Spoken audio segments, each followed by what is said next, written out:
Brigitte Lahaie, Sud Radio, le sexe au conseil.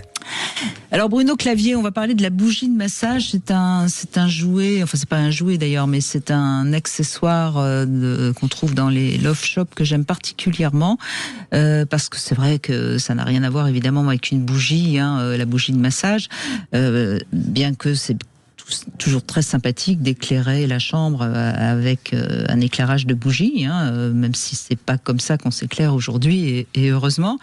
Mais l'avantage de la bougie de massage, c'est que donc ça éclaire déjà l'intimité avec une lueur de la flamme qui va danser sur les corps, et en plus ça fait une lumière assez tamisée, donc c'est sympathique. Mais en plus, ça dégage toujours un parfum particulier, donc ça c'est quand même assez sympathique.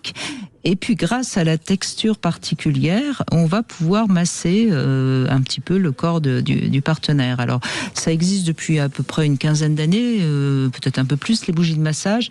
Et c'est vrai que ça paraît fou, mais c'est une chaleur c'est un peu chaud au moment où la bougie tombe sur le corps, mais ça ne brûle absolument pas, parce que c'est exprès pour masser. Donc ne vous amusez pas à masser avec une vraie bougie. Oui, bien c'est sûr. ça, parce que je m'inquiétais là. Non, ce sont des bougies de massage qu'on trouve en love shop généralement. Et donc ça permet vraiment d'avoir tous les sens, si je puis dire, aiguisés, la vue, l'odorat et le toucher. Alors pas tous, mais enfin en tout cas, c'est 3 sens, c'est déjà pas mal. Et c'est une cire spéciale qui ne brûle pas et qui est vraiment très agréable pour masser, parce que ça glisse sur la peau, bref, voilà.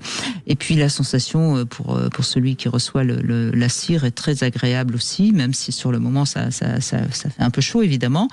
Bref, voilà, je trouve que ça fait partie pour moi des petits objets qui doivent traîner dans une table de nuit, dans une chambre d'amant. Voilà. Et j'ai même jamais entendu de témoignage négatif sur ce compagnon de jeu. A priori, c'est vraiment quelque chose qui peut vous amuser et donner un petit peu de surprise, par exemple, à votre partenaire. J'avoue que c'est bien vendu. Ça fait envie là, vu ce qui est dit. Non, mais franchement, je trouve ça très très bien. Et puis ça coûte pas une fortune. C'est vraiment, on le trouve évidemment notamment Passage du Désir, avec qui on est partenaire.